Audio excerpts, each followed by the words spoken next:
오늘 밤 자정 이후 서울, 경기, 인천 등 수도권의 노래방과 PC방, 뷔페 같은 사람이 많이 모이는 12개 업종의 영업이 금지됩니다. 정부는 이와 함께 수도권 교회의 현장 예배도 금지했습니다. 실내에서 10명 이상 모이는 행사도 할 수 없습니다. 큰 파장이 예상됩니다. 경기도 역시 강도 높은 대책을 냈습니다. 모든 경기도민에게 마스크 착용을 의무화하는 행정명령을 발동했습니다. 위반하면 과태료나 벌금이 부과됩니다. 사랑제일교회 관련 코로나19 확진자가 457명으로 늘어났습니다. 서울을 넘어 타 지역으로 전파된 사례도 75건에 달합니다. 코로나에 감염된 사랑제일교회 교인이 입원 치료 중인 파주 지역 병원을 빠져나와 잠적했습니다. 이미 서울로 이동해 종로구 카페에 들른 사실이 확인돼 방역에 비상이 걸렸습니다. 간호사가 오전 8시경에 환자 배식을 위해서 들어갔는데 환자가 없는 걸 보고 지난 15일 광화문 집회와 관련해 여야가 코로나 재확산 책임 공방을 벌이고 있습니다. 민주당은 통합당이 집회를 방조했다고 비난했고 통합당은 집회와 통합당은 관련이 없다고 반박했습니다. 미국에서도 코로나 방역 의무와 종교의 자유가 충돌하며 소송전으로 번졌습니다. 교회와 주민들도 갈등을 빚었습니다.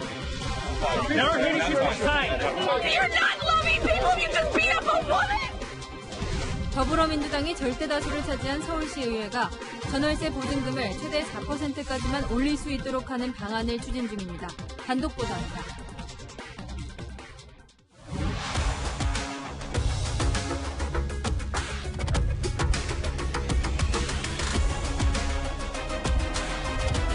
안녕하십니까. 뉴스의 동정민입니다. 당장 경제 고충을 감수하고서라도 일단 방역에 집중해야 할 만큼 코로나19 상황이 급박해지고 있습니다. 나흘 연속 세 자릿수 확진자가 나오면서 엿새 만에 확진자 1000명을 넘어섰습니다. 정부는 오늘 자정부터 서울, 경기, 인천 지역에 클럽과 노래 연습장, 뷔페와 PC방 등 12종의 고위험 시설과 박물관, 미술관 등 국공립시설 운영을 금지하는 특단의 대책을 발표했습니다. 이들 업종의 생업에 차질이 있더라도 발등에 불부터 꺼야 한다는 절박감 때문입니다. 정부는 지금 이 신천지발 1차 위기보다 더 위험하다고 보고 있습니다. 먼저 안건우 기자가 어떻게 달라지는지 전해드립니다. 정부가 서울과 경기도에 시행된 사회적 거리두기 2단계 조치 강도를 최대로 높이기로 했습니다. 교회에서 시작된 집단 감염 확산세가 꺾이지 않고 있기 때문입니다. 현재 가장 큰 집단 감염 사례인 성북구 소재 사랑제일교회의 경우 교인들이 전국에 분포하여 다른 지역으로의 전파도 현실화되고 있습니다. 서울 사랑제일교회 457명, 용인 우리제일교회 147명 등 지금까지 수도권 교회에서만 600명 넘는 확진자가 쏟아져 나왔습니다. 강화된 조치에 따라 수도권 소재 교회에선 비대면 예배만 허용하고 모든 모임과 활동을 금지했습니다. 클럽이나 노래 연습장, 뷔페, PC방 등의 고위험 시설과 미술관, 박물관 같은 실내 국공립시설 운영도 전면 중단됩니다. 실내 50인 이상, 실외 100인 이상이 대면으로 모이는 모든 집합, 모임, 행사는 원칙적으로 금지됩니다. 적용 지역도 서울, 경기를 넘어 생활권이 겹치는 인천까지 확대됩니다. 정 총리는 지금의 상황을 통제하지 못하면 우리 경제와 민생에 큰 충격을 주는 3단계 격상을 검토할 수밖에 없다며 협조를 당부했습니다. 강화된 사회적 거리두기는 오늘 자정부터 2주 동안 시행됩니다. 채널A 뉴스 안건우입니다. 방역 때문이라는 걸 모르는 바는 아니나 당장 내일부터 문을 닫아야 하는 고위험 시설 업종 소상공인들은 충격에 빠졌습니다. 이다희 기자입니다. 정부는 지난 16일 사회적 거리두기 2단계 조치를 내렸지만 실내 50명 이상과 실외 100명 이상 모임 금지, 고위험 시설 영업 중단은 권고에 그쳤습니다. 하지만 이제부터 위반하면 300만 원 이하 벌금을 물어야 합니다. 전시회와 박람회, 수련회와 대규모 콘서트도 안 되고 결혼식과 장례식, 계모임 등 사적인 모임도 인원수를 넘기면 위반입니다. 채용시험과 자격증 시험도 50명이 넘으면 치르지 못합니다. 고위험 시설 12개 업종은 기존에는 전자출입명부 작성 등 방역수칙을 지키는 조건으로 운영해왔지만 이제는 아예 문을 닫아야 합니다. 클럽과 룸살롱 등 유흥주점, 실내 스탠딩 공연장과 줌바 댄스 등 격렬한 실내 집단 운동시설, 300인 이상 대형 학원과 뷔페, PC방 등이 해당됩니다. 유통 물류센터도 고위험 시설로 지정됐었지만 필수 산업시설로 분류돼 이번에 제외됐습니다. 코로나19의 매출 감소로 이미 타격을 입은 소상공인들은 갑작스런 영업 중단 조치에 충격에 빠졌습니다. 돌아버릴 것 같아요, 진짜. 나라가 힘없는 저희 PC방장님들을 죽이려고 하시는 건지 이해를 할 수 없겠거든요. 임대료부터 직원들, 알바생들도 다 그만둬야 되는 거고 넉넉고 그냥 망하는 방법밖에 없어요. 한국은행은 코로나19 확산으로 강력한 거리두기 조치를 취할 경우 취업자 3명 중 1명은 정상적인 경제활동을 하기 어렵다고 분석했습니다. 채널A 뉴스 이다혜입니다. 지금 보신 것처럼 내일부터 결혼식장에서도 50명 이상 모이면 안 됩니다. 그보다 많은 하객을 예상하고 결혼식장을 잡은 예비 부부들은 한숨만 쉬고 있는데요. 정해진 인원보다 적게 와도 식비는 다 부담해야 하는 최소 보증 인원 규정 때문입니다. 구자준 기자가 취재했습니다. 이번 주 서울 강남에서 결혼식을 치르는 A씨는 코로나19 재확산 추세에 걱정이 큽니다. 지난 5월 예정이던 결혼식을 한 차례 미룬 건데 이번에는 금전적 손해까지 보게 된 겁니다. 계약 당시 지불하기로 약속한 하객 식사 비용 때문입니다. 정부가 금지한 실내 50인 이상 모임에 결혼식도 포함돼 내일부터는 지키지 않으면 처벌될 수 있습니다. 그런데 이미 식장을 예약한 예비 부부의 경우 예식장 규정에 따라 보증금을 내야 하는 상황. A씨의 경우 최소 보증 인원이 300명이어서 1,560만 원을 내야 합니다.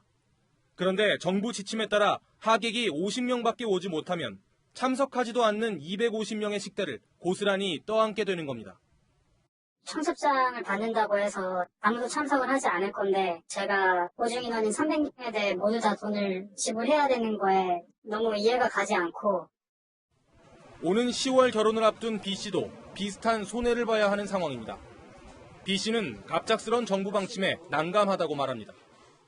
전부터 이 상황이 될 줄 알았던 사람이 당연히 없었을 테고 이 정부가 뭔가 이 대책이 없이 그냥 안 돼라고 이제 해버리니까 그런 신혼부부가 다 피해를 보고 있거든요. 회원수 41만 명의 온라인 커뮤니티에서도 관련 글이 이어지고 있습니다. 기존 보증인원 계약을 무효화해달라는 청와대 국민청원 게시글에는 10,000명 넘게 동의했습니다. 그동안 코로나19로 인한 계약 변경은 불가능하다던 예식장 측은 새로 나온 정부 방침과 관련해 공식 입장이 정리되지 않았다고 답변했습니다. 채널A 뉴스 구자준입니다. 이번 위기의 중심에는 사랑제일교회가 있습니다. 지금까지 이 교회 관련 확진자만 457명인데 아직 500명 넘게 연락이 닿지 않고 있어 더 늘어날 가능성이 큽니다. 9일 예배와 8일과 15일 집회에 참가했다가 돌아간 이들은 전국으로 퍼져 제주에서까지 확진자로 드러나고 있습니다. 서울 빅5 병원이죠. 세브란스 병원도 이 사랑제일교회발 바이러스에 뚫렸습니다. 이지훈 기자입니다. 서울 신촌 세브란스 병원의 5층짜리 안과병동이 통째로 폐쇄됐습니다. 입구에는 예약 진료와 수술 일정이 모두 연기됐다는 안내가 붙었습니다. 안과병동에 근무하는 간호사 한 명이 어제 코로나19 확진 판정을 받았기 때문입니다. 이 간호사는 사랑제일교회 신도로 지난 9일 예배에 참석한 것으로 확인됐습니다. 어제 확진 판정을 받기 전까지 5일 동안 병원에서 정상 근무를 했습니다. 또 이 간호사와 함께 식사를 했던 다른 직원 한 명도 추가로 확진되면서 관련 확진자는 모두 2명입니다. 세브란스 병원 측은 확진자 동선에 따라 방역 작업을 벌이고 있다며 안과병원을 제외한 다른 병동은 정상 운영한다고 밝혔습니다. 확진자가 나온 안과병원은 독립된 건물입니다. 하지만 구름다리로 옆 건물과 이어져 있어 다른 병동에서도 접촉자가 나올 가능성이 높습니다.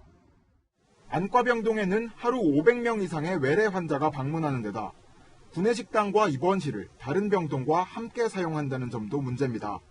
외래에 방문하신 분들도 굉장히 숫자가 많고 즉각 대응반의 역학조사에 따라가지고 그 범위를 확대해 나갈 생각입니다. 이 밖에도 신촌 세브란스 병원에서는 선별진료소를 운영 중이고 코로나19 중증 환자 3명을 격리 치료하고 있습니다. 따라서 병원 내 감염이 더 확산될 경우 수도권 코로나19 검사와 치료에도 차질이 빚어질 수 있다는 우려도 나오고 있습니다. 채널A 뉴스 이지훈입니다. 조금 더 자세히 살펴보겠습니다. 사랑제일교회 확진자가 전국으로 퍼지면서 다른 교회, 어린이집, 콜센터, 요양병원까지 곳곳에서 2차 감염이 속출하고 있습니다. 서울 아닌 다른 지역 감염 사례가 70건을 넘습니다. 황규락 기자입니다. 문이 굳게 닫혀 있는 서울의 한 어린이집. 보육교사가 어제 확진 판정을 받고 출입이 통제된 겁니다. 지난 11일부터 나흘간 이곳에 근무했던 보육교사는 지난 8일과 9일 사랑제일교회에 방문했고 광복절 광화문에서 열린 집회에도 참석한 것으로 알려졌습니다. 했었어요. 필요해서. 지금 연락 전부 다 됐어요. 당정이고. 서울시립교향악단의 한 단원도 사랑제일교회에 다니는 학생을 가르치다가 지난 16일 확진 판정을 받았습니다. 서울시향은 예정된 공연을 취소하고 모든 단원이 자가격리에 들어갔습니다. 이렇게 사랑제일교회에서 시작된 코로나19는 다른 교회와 사무실, 콜센터와 요양병원 등으로 빠르게 번졌습니다. 서울이 아닌 타 지역으로 전파된 사례도 75건에 달합니다. 지금의 상황은 수도권, 특히 일부 교회의 환자 규모의 크기뿐만 아니라 이로 인한 추가 전파가 전국 곳곳에서 확인되고 있고 2차, 3차 전파로 인해 코로나19가 전방위로 확산되는 상황. 정부는 사랑제일교회 교인 명단을 지자체들과 공유해 다른 지역으로의 추가 전파를 차단하는 데 총력을 기울일 방침입니다. 채널A 뉴스 황규락입니다. 어제에 이어 오늘 또 확진자로 판정받은 사랑제일교회 교인이 사라졌습니다. 경기도 파주병원에서 입원 치료 중이던 50대 남자가 한밤중에 도주를 했는데요. 도주 후에 서울 종로의 한 카페에 들른 것으로 확인됐습니다. 지금은 어디에 있는지 모르지만 주변 사람은 다 위험한 상황에 노출돼 있는 거죠. 경찰은 체포영장을 신청해 추적 중입니다. 공태현 기자입니다. 짧은 머리를 한 남성이 상가 앞을 빠른 걸음으로 지나갑니다. 민소매 상의에 청색 환자복 바지 차림으로 손에는 휴대전화를 들고 있습니다. 경기의료원 파주병원 입원 중 탈출한 50대 코로나19 확진자 모습입니다. 이 확진자는 지난 9일 사랑제일교회 예배에 참석했다가 지난 15일 확진 판정을 받고 격리병동에 입원했습니다. 남성이 병원 밖으로 탈출한 건 오늘 오전 0시 27분쯤. 병원 5층 격리병상을 빠져나온 남성은 이곳 병원 정문을 지나 달아났습니다. 병원은 환자가 사라진 걸 오늘 아침에야 확인했습니다. 아침에 간호사가 오전 8시경에 환자 배식을 위해서 들어갔는데 환자가 없는 걸 보고 난 다음에 파주경찰서에다 신고해가지고 지금. 신고를 받은 파주경찰서는 강력반 형사 전원을 투입해 추적에 나섰고 남성의 연고지 관할인 평택경찰서와 서울경찰청에도 공조를 요청했습니다. 파주시청은 입원 중 환자가 새벽에 도주해 경찰 수배 중이라며 주의를 당부하는 긴급재난 문자를 보냈습니다. 경찰은 달아난 남성이 택시를 타고 이미 서울로 이동한 걸로 보고 있습니다. 오늘 오후 서울 종로구의 한 카페에 인상착의가 같은 사람이 방문한 사실도 확인했습니다. 당장 이 확진자와 밀접촉한 사람의 추가 감염이 우려되는 상황입니다. 경찰은 휴대전화를 끄고 잠적한 이 남성에 대해 체포영장을 신청했습니다. 채널A 뉴스 공태현입니다.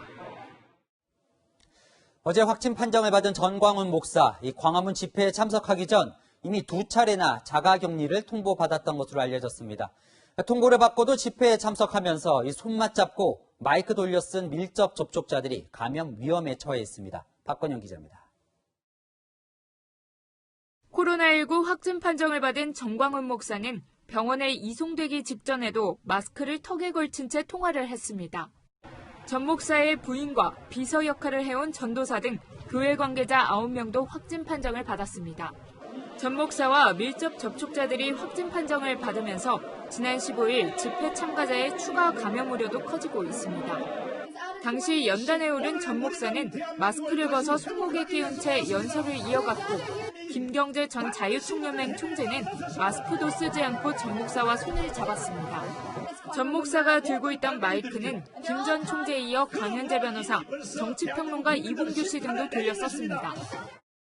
보니까 구청에서 우리 교회를 찾아와서 나 이렇게 멀쩡하게 생겼는데 전광훈 목사를 격리 대상으로 정했다고 통보를 했습니다.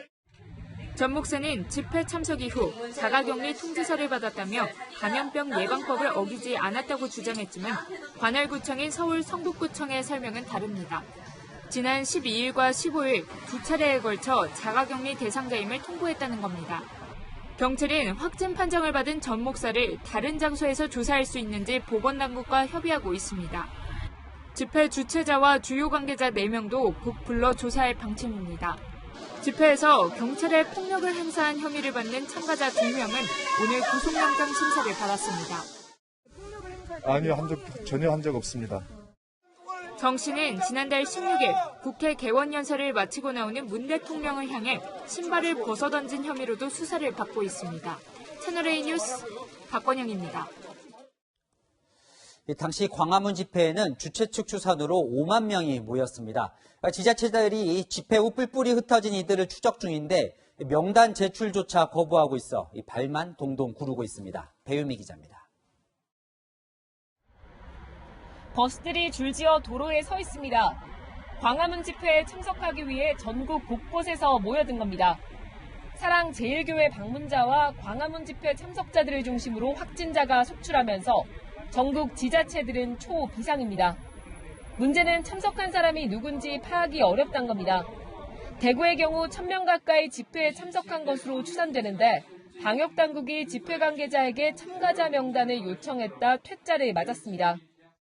내려오는 버스를 저희가 이제 하나하나 직원들이 5곳 하차 지점에 다 배치가 돼서 대부분의 그 인솔자나 아니면은 거기 참석했었던 분들이 어떤 신원이나 아니면은 소속 개인적인 신분을 밝히기를 꺼려 하셨습니다. 집회 관계자들은 명단이 없다고 하거나 있어도 줄 수 없다고 버티고 있습니다.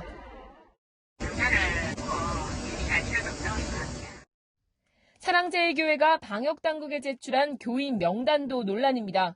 47명 중에 40명이 본인들은 사랑제일교회를 방문한 적이 없다라고 주장하고 계십니다.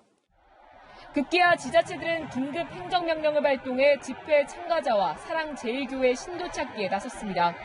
하지만 일부 참가자들은 여전히 연락이 닿지 않거나 검사를 거부하고 있어 애를 먹고 있습니다. 채널A 뉴스 배유미입니다. 경찰에서도 잇따라 확진자가 나오며 유치장이 폐쇄되기도 했습니다. 법원에서는 전광훈 목사 재판을 맡았던 재판부가 격리되는 일까지 벌어졌습니다. 김재혁 기자입니다. 이 경찰서에서는 지난 15일부터 사흘 동안 경찰관 4명이 확진 판정을 받았습니다. 가족 1명도 추가로 양성 판정이 나오면서 관련 확진자는 총 5명입니다. 이들 확진자들과 밀접 접촉한 경찰관은 34명. 진단검사에서 모두 음성이 나왔지만 자가격리에 들어간 상태입니다. 경찰은 업무 공백을 막기 위해 휴가를 미루는 등 비상근무에 들어갔습니다. 관악경찰서와 광진경찰서에 근무하는 경찰관 부부도 나란히 확진 판정을 받았습니다. 이 중 관악경찰서에서 근무하는 경찰관은 사랑제일교회 교인입니다. 지난 15일 광화문 집회에 참가했다 유치장에 수감됐던 남성이 코로나19 확진 판정을 받기도 했습니다. 확진자가 머물렀던 강남경찰서는 유치장을 폐쇄하고 접촉이 의심되는 경찰관 15명에 대해 진단검사를 벌이고 있습니다. 경찰은 15일 집회에 동원된 7천여 명의 경찰관에 대해서도 코로나19 검사를 진행하기로 했습니다. 법원 방역에도 비상이 걸렸습니다. 지난 11일 공직선거법 위반 혐의로 재판을 받았던 전광훈 목사가 확진 판정을 받았기 때문입니다. 법원은 전 목사 사건을 심리하고 있는 판사 3명 등 재판 관계자를 자택 대기하도록 지시했습니다. 해당 재판부가 마친 오늘 재판은 모두 취소됐습니다. 전 목사의 재판에도 차질이 불가피해졌습니다. 당초 오는 24일 공판이 예정돼 있지만 격리돼 치료받아야 하는 상황에서 출석이 불가능하기 때문입니다. 채널A 뉴스 김재혁입니다. 사랑제일교회가 있는 서울 장위동 일대에 다녀왔습니다. 신천지 관련 확진때보다 위험하다는 소식에 주민들의 불안감이 큽니다. 주변 자영업자들도 고사 직전이라고 하소연하는데 그곳 상황은 어떤지 제가 직접 취재했습니다.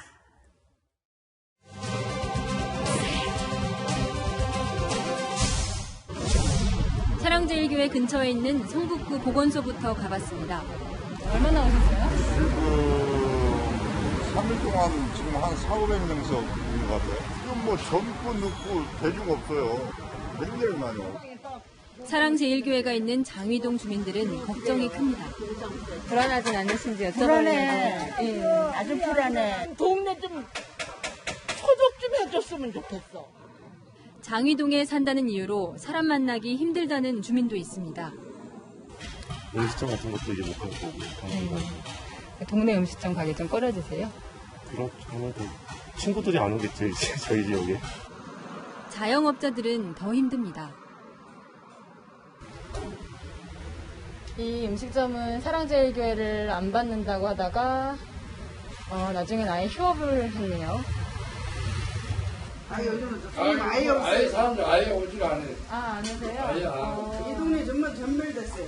시켜 먹을 사람들도 걸릴까봐 안 시켜보세요. 교회 사람들 별로 안 좋아해. 그러니까 나가서 내보내버렸어요. 그래서 그 사람들이 정리로 갔는데 그걸 버렸더라고요. 손님이 전혀 없어. 개미새끼 한 마리도 없고 열체크 해드립니다 해놨고 이제 기계까지 갖다 놨는데. 교회와 지역사회의 갈등은 뿌리 깊습니다. 여기 때문에 지금 재개발 못하고 계시는 거예요? 그렇죠. 한참 됐죠. 지금 2년이 넘었으니까 쓰레기가 너무 많아. 그러니까 냄새 때문에 또 모기가 장난이 아니에요. 방에. 그래서 철거를 해야 돼. 네, 지금 사랑제일교회 뒤편으로 왔는데요. 교회를 제외하고는 이렇게 재개발 때문에 건물들이 비워져 있습니다. 최근 강제 철거 과정에서 충돌이 일어나기도 했는데 교회 측도 억울함을 호소합니다. 재개발 이권 그런 분들에 많이 개입돼서 공정하지 않은 뉴스가 방송되고 있다고 저희는. 이유야 어쨌든 교회를 중심으로 퍼진 코로나가 빨리 진정되길 바라는 마음은 큰 차이가 없습니다. 방역이 3번이 나온다고, 교회 자체 내에서. 그리고 최종적으로 예배당 앞에서 거기서 열화상 카메라까지. 코로나 빨리 잡아야지. 그 사람 목숨이 먼저잖아요. 선량하게 살고 룰을 지키고 사는 사람이 피해가 되는 줄 알아요. 여인선이 간다 였습니다. 정부가 사회적 거리두기를 한층 강화한 오늘 경기도는 더 강력한 대책을 들고 나왔습니다. 모든 도민에게 마스크 착용을 의무화하는 행정명령을 내린 겁니다. 밥을 먹을 때처럼 꼭 필요한 경우 말고는 실내에선 항상 마스크를 써야 하고 어기면 벌금이나 과태료를 냅니다. 신선미 기자입니다. 긴급회견을 자청한 경기도. 많은 사람이 모이는 실외 집회와 공연은 물론 실내에서도 항상 마스크를 착용하는 행정명령을 내렸습니다. 집에 있거나 식사 같은 불가피한 경우를 제외하고는 항상 마스크를 써야 합니다. 실내의 경우는 개인적 사생활 그리고 음식물 섭취와 같은 불가피한 경우를 제외한 모든 경우에 마스크를 반드시 착용해야 합니다. 도민뿐만 아니라 경기도를 찾는 사람들도 대상에 포함됩니다. 마스크 착용 의무화 조치는 지난 5월 대구시에 이어 두 번째로 정부의 사회적 거리두기 2단계보다 한층 강화된 조치입니다. 위반하면 300만 원 이하 벌금이나 10만 원 이하 과태료가 부과됩니다. 다중이용시설 등 감염 위험이 높은 곳을 중심으로 경찰과 합동 단속도 벌일 방침입니다. 최대한 자발적 협조를 요청드리되 그게 잘 안 될 경우에는 우리 경찰과 함께 우리 관련 공무원들이 직접 단속할 수밖에 없다는 사실 말씀드립니다. 사랑제일교회 행사 참석자들과 광화문 집회에 참석한 도민들에 대해선 모두 진단검사를 받으라는 행정명령도 내렸습니다. 집회 현장을 단순 방문한 도민도 무료로 검사를 받을 수 있습니다. 검사를 받지 않았다가 감염이 확산되면 행정명령 위반으로 처벌하고 방역 비용을 구상 청구하기로 했습니다. 경기도에선 지난 12일 이후 엿새간 사랑제일교회와 관련해 119명이 확진 판정을 받았습니다. 여전히 일부 교인이 진단검사를 거부하는 등 방역에 어려움을 겪고 있습니다. 채널A 뉴스 신선미입니다. 이렇게 실내에서 강제로 마스크를 써야 하는 지자체까지 생겼는데 전국을 폭염이 덮쳐서 다들 괴로우실 겁니다. 오늘 대구의 낮 기온은 무려 38도까지 올랐습니다. 에어컨이 있는 실내를 찾을 수밖에 없는데 실내에서 거리두기와 마스크 쓰기 잘 지켜지는지 배영진 기자가 돌아봤습니다. 오늘 대구의 기온은 38도, 강릉과 대전도 각각 36도와 35도로 체온 온도는 기온까지 달아올랐습니다. 폭염 속에 마스크까지 쓰니 숨을 쉴 수가 없을 정도입니다. 숨쉬기가 힘들어가지고 사람들 없을 때 이제 마스크 살짝 내렸다가 이제 사람들이 다시 이제 오면은 이제 다시 마스크 올렸어요. 잠시 에어컨이 있는 실내로 피신해보지만 이마저도 마음을 놓을 수 없습니다. 경기도 파주와 서울 강남의 유명 커피 전문점들에서 각각 49명과 16명이 확진 판정을 받는 등 실내 감염이 속출하고 있기 때문입니다. 대화를 계속 마스크 벗은 상태에서 나누고 있기 때문에 이제 비말 같은 게 공중으로 날릴 수 있어가지고 좀 많이 걱정이 됩니다. 카페 측은 테이블마다 1.5m씩 안전거리를 두고 넓혀 놓았지만 따르지 않는 손님들 때문에 답답합니다.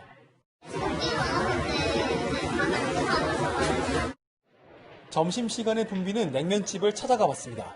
테이블 간격과 손님들 간의 거리가 코로나19 확산 이전과 달라진 게 없습니다.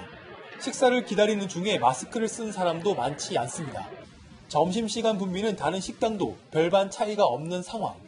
최근 속출하고 있는 실내 감염을 예방하기 위해서는 카페나 식당에서도 음료를 마시거나 식사할 때를 빼고는 반드시 마스크를 착용할 것을 전문가들은 권장하고 있습니다. 채널A 뉴스 배영준입니다.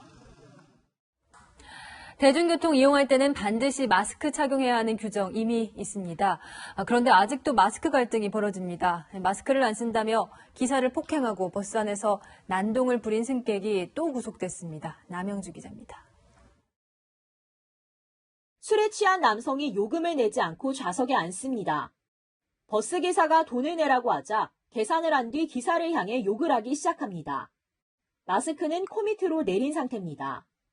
기사가 마스크를 제대로 써달라고 하자 남성은 운전석으로 다가와 삿대질을 하고 기사의 머리를 잡아당겼습니다. 승객들과도 실랑이를 벌입니다. 지난 14일 오전 7시 50분쯤 남성 승객이 마스크 착용 문제로 난동을 부려 버스 운행이 15분 정도 지연됐습니다. 출동한 경찰관의 멱살을 잡고 손등을 깨물기도 했습니다. 이제 마스크를 써라 이제 말을 했고 이제 계속 이제 욕을 시작하신 거예요. 네가 뭔데 또 이렇게 지적을 하니 갑자기 일어서가지고 이제 막 나한테 막 욕하면서 머리를 갑자기 잡당기더라고요. 남성은 술에 취해 기억이 나지 않는다고 주장했지만 업무방해와 공무집행 방해 등의 혐의로 결국 구속됐습니다.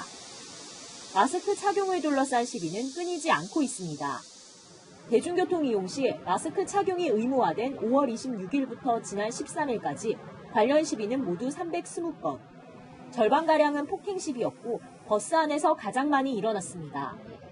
버스나 택시, 지하철 등에서 마스크를 착용하지 않을 경우 300만 원 이하의 벌금이 부과될 수 있고 위반자가 확진 판정을 받게 되면 치료비와 방역비 등 각종 비용에 대한 손해배상도 청구될 수 있습니다. 채널A 뉴스 남영주입니다. 네, 앞서 보신 것처럼 내일부터는 완전한 2단계 사회적 거리두기가 시행됩니다. 우리 생활이 어떻게 달라지는지 경제정책산업부 이상현 기자와 알아보시죠. 자, 먼저 실내에서는 50인 이상 못 모이게 됐잖아요. 가장 문제가 결혼식 앞두고 계신 분들 같은데 결혼식을 아예 못하게 되는 건가요? 현재 정부가 발표한 안을 보면요. 결혼식 자체는 가능합니다. 지금까지는 2단계 거리두기 상태에서도 발열 체크와 거리두기, 마스크 착용 등 방역 수칙을 지키면 결혼식을 할 수가 있었는데요. 내일부터는 실내에서 결혼식을 하는 경우 50명 이상 모일 수 없고요. 49명까지 참석할 수 있습니다. 다만 결혼식을 한다고 해도 뷔페 식당 같은 경우는 고위험 시설로 운영이 중단되기 때문에 뷔페식 식사 제공은 불가능합니다. 장례식, 돌잔치, 워크숍의 경우도 마찬가지로 적용됩니다. 경조사인데 손님이 한 명이라도 더 올 경우엔 굉장히 난감해지겠네요. 실내 집단 운동도 고위험 시설이다 이렇게 돼 있는데 헬스장은 가도 되는 건가요? 네, 헬스장 방역 수칙을 지키면 가도 됩니다. 다만 예전에 집단 감염이 일어났던 줌바 댄스나 크로스핏처럼 여러 명이 실내 공간에 모여서 격렬한 운동을 하는 방식으로는 운영할 수 없게 됩니다. 네, 지금 국공립 시설도 중단된다 이렇게 안내가 되어 있는데 이건 어떤 시설들이죠? 미술관이나 도서관, 네. 박물관처럼 지자체가 운영하는 실내 국공립시설이 운영이 중단이 됩니다. 네. 사실 수도권 내 실내 국공립시설은 운영이 재개된 지 한 달도 되지 않았는데요. 수도권 방역 강화 조치에 따라서 5월 말에 운영을 중단했다가 지난달 22일 재개했었습니다. 네. 전시나 공연 등을 다시 계획했다가 취소해야 되는 상황인데요. 국립중앙박물관의 경우는 이틀 전 직원이 확진돼 이미 휴관에 들어가기도 했습니다. 네, 야구장 같은 경우는 이미 무관중 경기를 시작했었잖아요. 그렇게 보면 일부에서는 벌써 거리두기가 시행이 됐었던 것 같은데 오늘 발표한 조치는 뭐가 다른 거죠? 오늘 강화된 조치들은 정부가 지난 6월에 정해뒀던 2단계 거리두기에 포함된 내용입니다. 대부분 경제 활동을 위축시키고 개인 생활에 큰 영향을 미치는 것들인데요. 지난 4월 고강도 사회적 거리두기를 하면서 실직률이 치솟았던 것처럼 거리두기에는 사회적 비용이 따르기 때문에 이런 것들을 유보하고 사실상 1.5단계 거리두기를 해왔던 겁니다. 네. 하지만 감염병 전문가들은 더 강화된 조치를 하지 않으면 전파가 커질 거다 경고를 해왔고요. 결국 확진자 증가세가 이어지자 이틀 만에 완전한 2단계로 강화했습니다. 네, 오늘 일부 지자체에서는 실내에서는 무조건 마스크를 착용해라 이런 방침까지 내놨는데 어떻게 보면 2단계 거리두기보다 더 강한 방침이잖아요. 그만큼 마스크 쓰기가 중요하다 이렇게 봐도 되는 겁니까? 네, 오늘 방역당국은 전에 없이 마스크 착용을 강조를 했는데요. 한번 네. 직접 들어보시겠습니다. 타인과 함께 있을 경우 마스크를 착용하고 할 수 없는 행위라면 하지 말아 주십시오. 밥을 먹고 난 직후에 또 커피를 마시고 난 직후에는 일단 바로 마스크를 쓴다고 생각해 주시면 편하실 겁니다. 네. 파주 야당역점 스타벅스의 경우 49명까지 확진자가 나왔는데요. 매장 안에서도 마스크를 썼던 직원이나 손님들은 음성 판정을 받았던 만큼 실내에서도 마스크 착용을 생활화해달라고 당부했습니다. 네, 이런 수칙들 불편하시겠지만 기억하셨다가 내일부터 잘 지켜주셔야겠습니다. 이상현 기자였습니다. 다음 뉴스입니다. 미국에서도 코로나19 방역과 종교의 자유가 충돌하고 있습니다.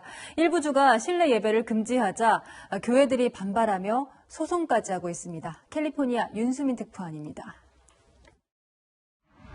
미국 LA의 한 교회입니다. 예배를 위해 모인 수백 명이 다닥다닥 붙어 앉아 있고 마스크를 쓴 사람은 거의 없습니다.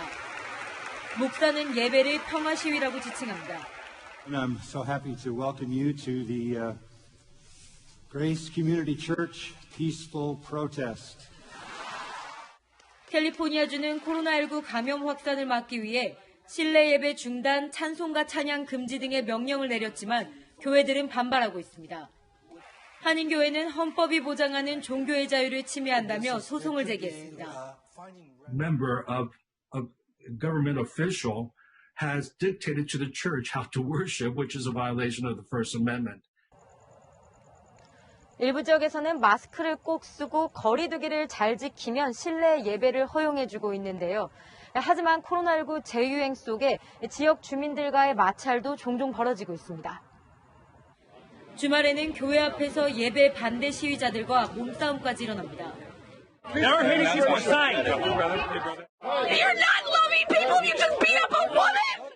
실내가 아닌 야외 예배도 방역 지침을 무시하긴 마찬가지입니다.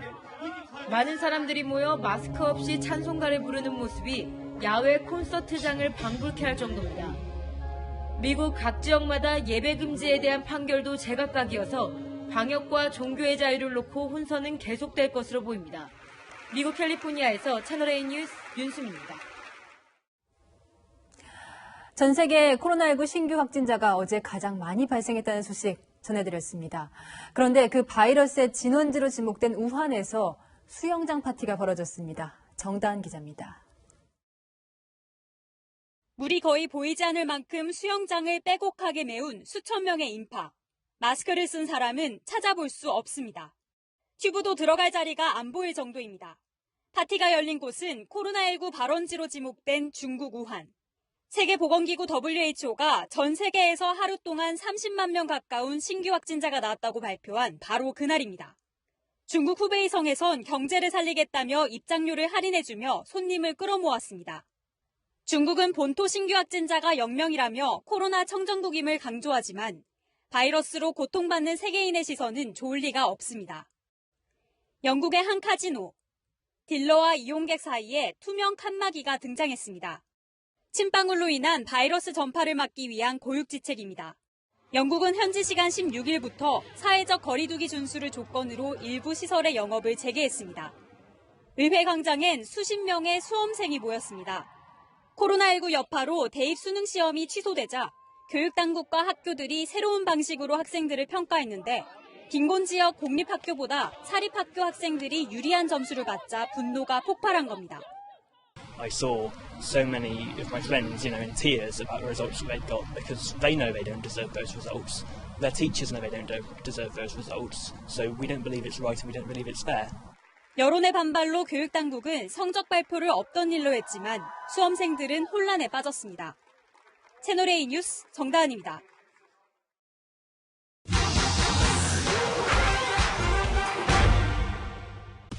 정광훈 목사의 코로나19 확진 소식이 전해지자 그간 보여준 행동만으로도 감염 위험이 높았다는 지적이 나왔는데요. 이 팩트맨이 세 가지 장면으로 나눠 따져봤습니다. 전 목사는 코로나19는 야외에서는 안 걸린다고 주장해 왔습니다. 야외에서는 감염되는 사실이 전혀 없다는 사실입니다. 할렐루야! 어제도 같은 입장을 반복했지만 사실이 아닙니다. 지난달 홍천에선 누적 확진자가 10명이 나온 캠핑장 야외 감염이 일어났죠. 전문가들은 야외라도 식사하고 대화하고 마스크를 안 쓰면 감염 가능성이 있다고 강조합니다. 두 번째 장면은 지난주 광복절 집회입니다. 전 목사가 참가자의 손을 8초 동안 잡는데요. 이런 행동도 감염 예방에는 좋지 않습니다. 해외 연구 사례를 볼까요? 연구진이 손에 세균을 묻히고 멸균 장갑을 낀 사람과 각각 악수, 손뼉치기, 주먹치기를 합니다. 실험 결과 악수는 손뼉치기보다 2배 많은 세균을 옮겼고 주먹치기보다는 20배 많은 세균을 옮겼는데요. 이 주먹치기조차 방역당국은 자제를 권합니다. 주먹 악수를 하더라도 바이러스나 이런 게 있다고 하면 전염을 시켜줄 수 있는 그런 가능성이. 이 마지막 장면은 어제 확진 판정을 받은 전 목사가 이 마스크를 턱에 걸치고 구급차에 탄 모습입니다. 방역당국은 확진 환자가 이송 때 이 수술용 마스크를 써야 한다는 걸 지침으로 삼고 있습니다. 의료진 등의 추가 감염을 막기 위해서죠. 이송 요원도 전신 보호복을 입고 이송을 마친 뒤에는 차량을 소독하는 것도 그런 이유서인데요. 인천에선 50대 확진자가 KF94 마스크를 쓴 채 아파트 23층에서 엘리베이터가 아닌 계단으로 내려와 구급차로 이송됐는데 가족 외에 밀접 접촉자가 단 한 명도 발생하지 않았습니다. 이 밖에도 궁금한 점은 팩트맨 많은 분이 바랍니다. 사랑제일교회 전광훈 목사가 정치권 공방에도 중심에 섰습니다.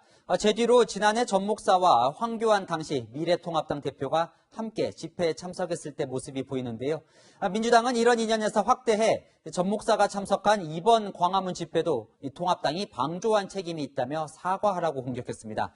반면 그때와 지도부가 바뀐 통합당은 억지로 엮는다고 반박했습니다. 안보경 기자가 보도합니다. 더불어민주당은 광복절 광화문 집회를 미래통합당이 방조했다고 주장했습니다.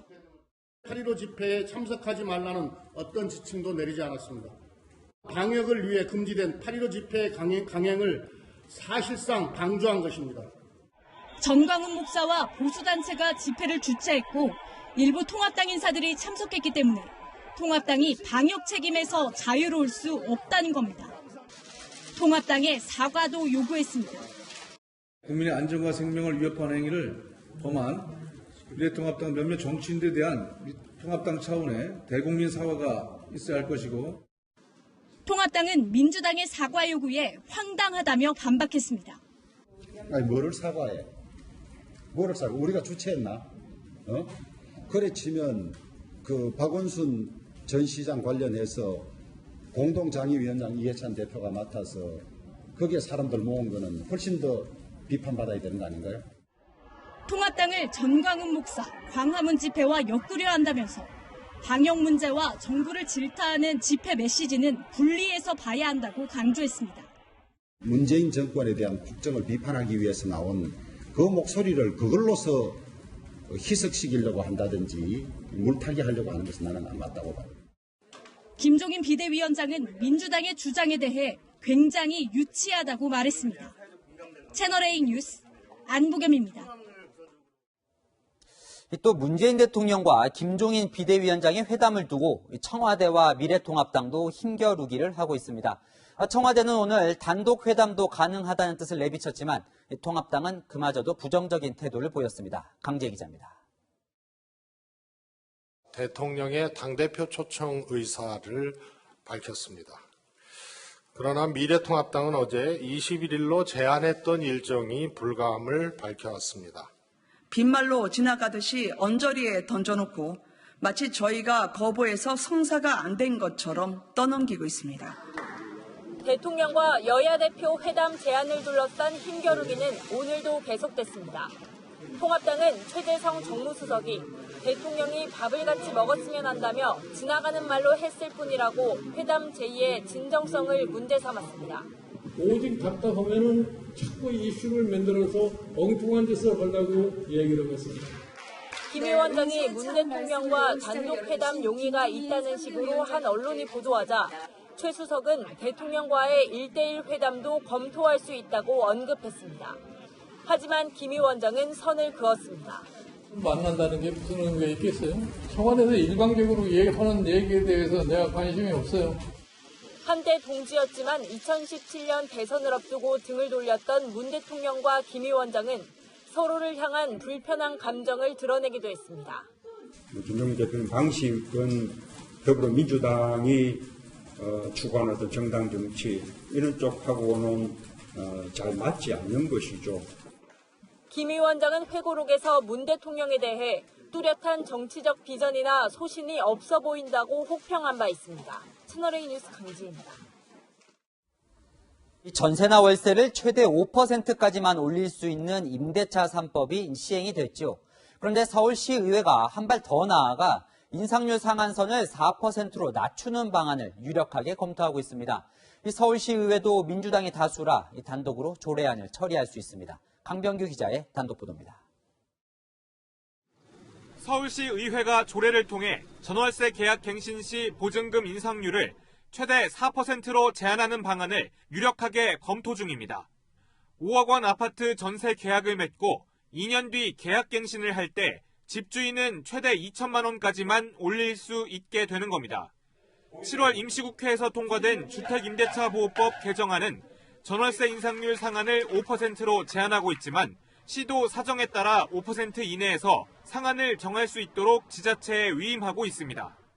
현재 서울시의회에는 전월세 상한을 3%까지 낮추는 조례안이 발의된 상황인데 서울시의회와 서울시가 3.5%에서 4% 수준으로 협의를 진행 중입니다. 민주당 관계자는 서울은 다른 지역에 비해 임대료가 과열됐기 때문에 더 강력한 조치가 필요하다며 서울시도 상한선을 4%로 정하는 것에 대해 긍정적인 반응이라고 설명했습니다. 전월세 상한이 낮아질 경우 전세난이 가중될 거란 우려도 나옵니다. 전세 상한선을 5%에서 좀 더 강화하게 되면 전세 매물의 풍기 현상 내지는 전세 매물 절벽 현상은 좀 더 심화되고 세입자 입장에서는 부작용이 클 것으로 전망됩니다. 서울시의회 110석 중 102석을 차지한 민주당은 다음 달 서울시의회에서 전월세 상한제 관련 조례안을 통과시킬 계획입니다. 민주당이 과반 의석을 차지한 다른 지자체의 상한제 결정에도 영향을 미칠 전망입니다. 채널A 뉴스 강병규입니다.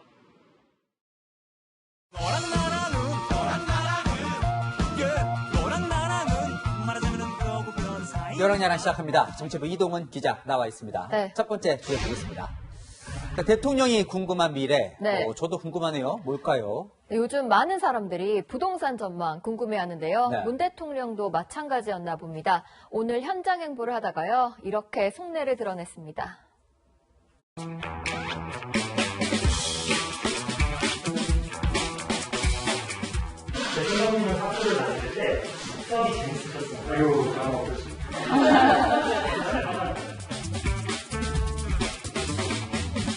전체 대통령님은 미래에 대해서 궁금하신 게 있습니다.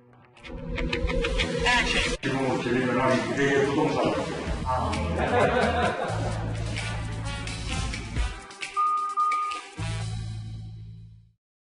그래요. 예, 23번의 대책에도 이 집값이 꿈쩍을 안 하고 네. 오히려 오르니까 대통령도 좀 답답하겠죠. 네. 새로운 인사 기준까지 세우는 걸 보면 이 집값을 잡겠다는 대통령 의지는 확고한 것 같아요. 네, 지난주 임명된 신임 차관 9명 전원이 1주택자고요. 청와대 신임 수석 5명도 1주택자거나 무주택자입니다. 정부는 문 대통령의 제안에 따라 초유의 부동산 시장 감독기구 설치도 추진 중입니다. 이 부동산 집값이 민심에 얼마나 결정적인지 네. 대통령이 누구보다 잘 알고 있죠. 네, 문 대통령을 비롯한 여권 인사들은 노무현 정부 시절 부동산 때문에 정권을 뺏겼다는 생각이 강한 것으로 알려져 있습니다. 당시 강남 집값 잡겠다고 여러 정책 내놨지만 부동산 가격은 급상승했고 지지율은 뚝 떨어졌습니다. 문 대통령은 취임 초는 물론 올해 초에도 이런 다짐을 했습니다. 부동산 투기와의 전쟁에서 결코 지지 않을 것입니다. 네, 이제 의지는 확고한데 네. 이 결과로 받쳐줄지가 미지수입니다. 자, 네. 대통령은 이 미래에는 잡힐 거다 이렇게 기대를 하는 것 같은데 국민들은 아직은 이 고개를 젓는 분위기예요. 네, 지난주 발표된 여론조사를 보면요. 응답자 중 58%가 앞으로 1년간 집값이 더 오를 거라고 답했습니다.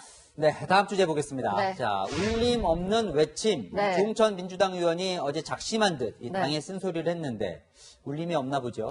네, 민주당 전당대회가 관심, 논쟁, 비전이 없는 산모 전당대회라고 했다가 뭐 잘 모르고 하는 소리 아니냐는 핀잔을 듣고 있습니다. 제가 지금 여러 가지 발표한 내용이라든가 아니면 주장 이런 걸 다 읽어보셨는지 모르겠어요. 그렇게 얘기하면 안 되죠. 계속 당을 어떻게 혁신하겠다는 내용을 말씀드리면서 다니고 있었거든요. 그게 좀 잘 안 다가오셨던지 아니면 잘 안 알려졌던지. 최고위원에 출마한 신동근 민주당 의원은 보수 세력의 프레임이라는 표현까지 썼습니다.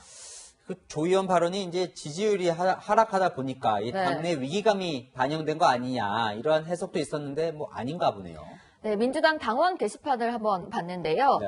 민주당을 탈당하라, 조홍천에게 항의 전화라도 합시다 등 비판글이 다수 올라왔습니다. 혹시 조 의원 반응은 들어봤습니까? 제가 한번 직접 통화를 해봤는데요.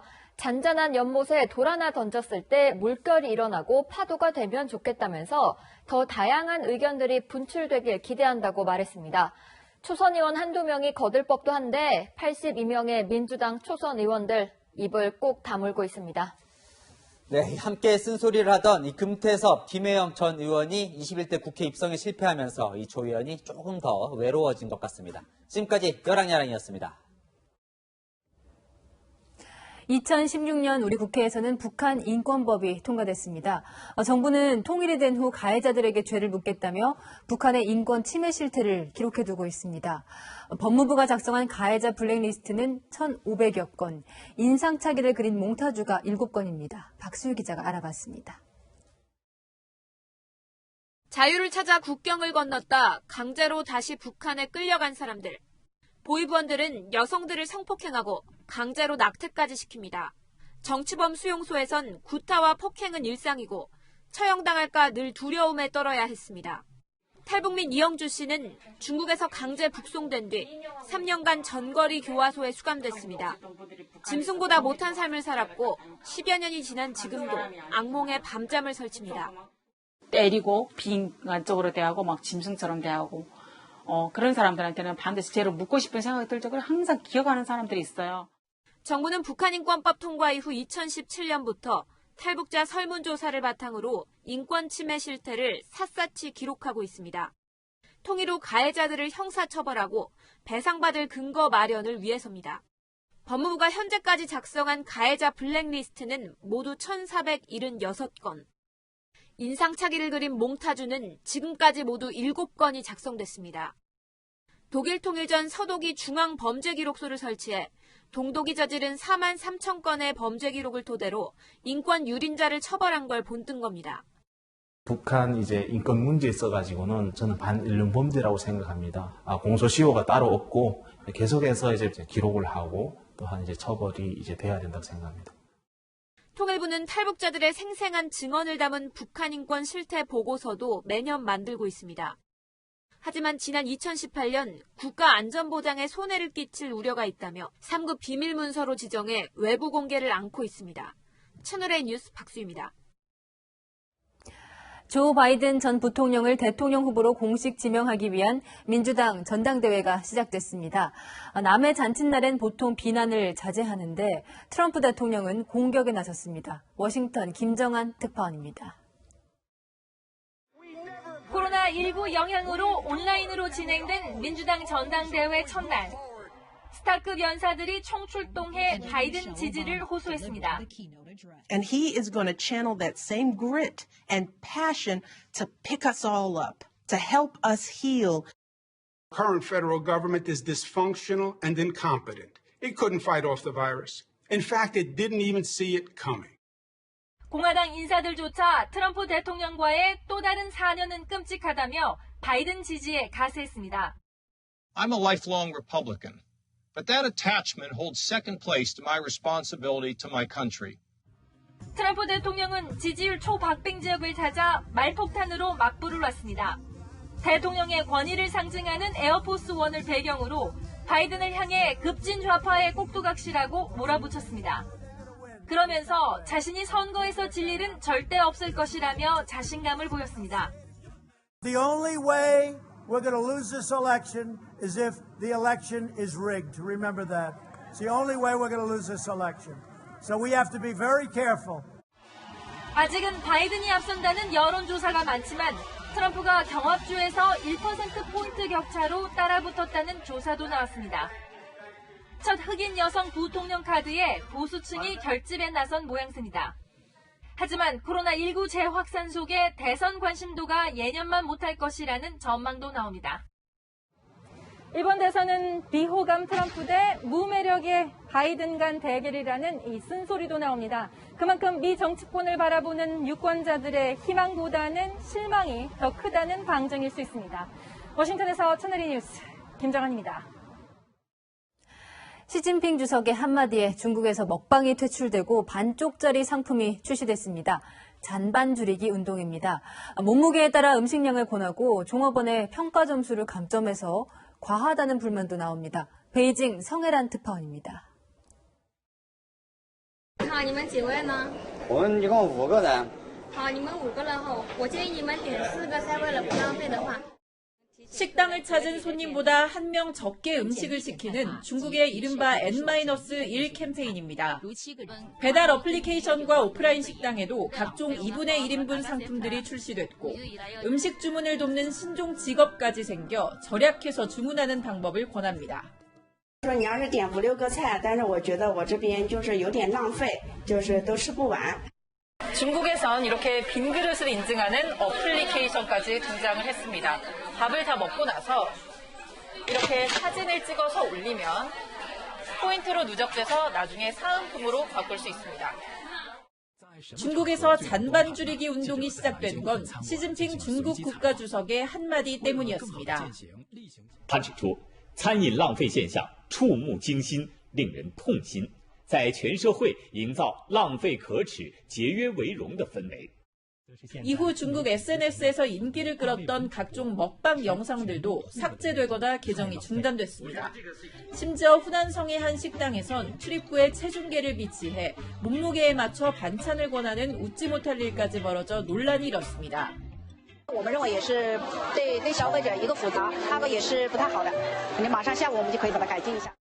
한 학교는 잔반을 많이 남기면 장학금 선정 자격을 박탈했고 손님의 잔반량에 따라 종업원 평가 점수를 매기는 식당도 생겼습니다. 2달 넘게 이어진 폭우로 농작물 수확이 감소하고 물가가 폭등하자 중국 지도부가 만들어낸 자구책이란 비판도 나옵니다. 베이징에서 채널A 뉴스 성혜란입니다.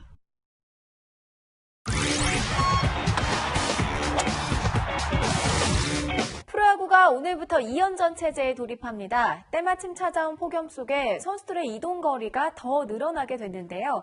여기에 무관중이라는 악재까지 더해졌습니다. 현장 취재기자 연결합니다. 김유빈 기자. 네, 잠실에 나와 있습니다. 현재 LG와 기아의 중상위권 싸움이 치열하게 펼쳐지고 있는데요. 관중석은 어쩐지 썰렁하기만 합니다. 코로나19 재확산으로 다시 무관중 경기가 되면서 좌석의 4분의 1까지 메웠던 야구 팬들이 당분간은 입장할 수 없게 돼섭니다. 오늘과 내일 양팀은 2연전을 치릅니다. 각 팀당 16번의 맞대결을 펼치는 프로야구. 이 중 2번은 2연전으로 치를 수밖에 없습니다. 이동이 더 잦아져 선수들에겐 그야말로 죽음의 일정입니다. 그제까지 광주에서 경기를 치른 기아는 잠실 2연전에 맞춘 뒤 광주로 내려갔다가 다시 고척으로 올라와야 합니다. I think it's a challenge. I think we look at it that way. I come from the U.S. You're on a plane every 3 days anyway. 반면 LG는 이번 주 내내 서울에서 경기를 치릅니다. 5팀이 몰려있는 수도권 팀의 이동 거리가 지방팀보다는 짧은 겁니다. 이동이 조금 적당하는 게 유리한 점이 있는데 요번 주만 해도 키움이거든요. 열대야 속에서 늘어난 원정거리가 변수로 떠오른 가운데 관중의 함성 소리마저 사라져 선수들은 더 힘겨운 싸움을 벌이고 있습니다. 지금까지 잠실에서 채널A 뉴스 김유빈입니다. 뒤늦게 찾아온 지각 폭염에 오늘도 힘드셨죠?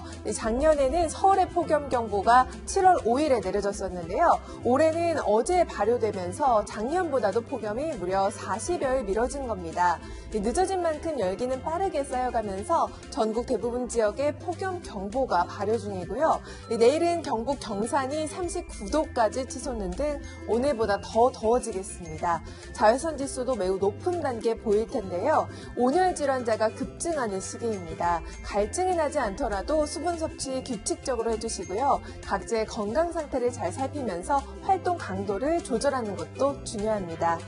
오늘 밤사이에도 고온다습한 남서풍이 들어오고 또 습도까지 높아서 일부 지역에는 열대야가 나타날 텐데요. 특히 강릉과 속초는 내일 아침 기온이 28도로 아침 시간에도 마치 초여름처럼 덥겠습니다.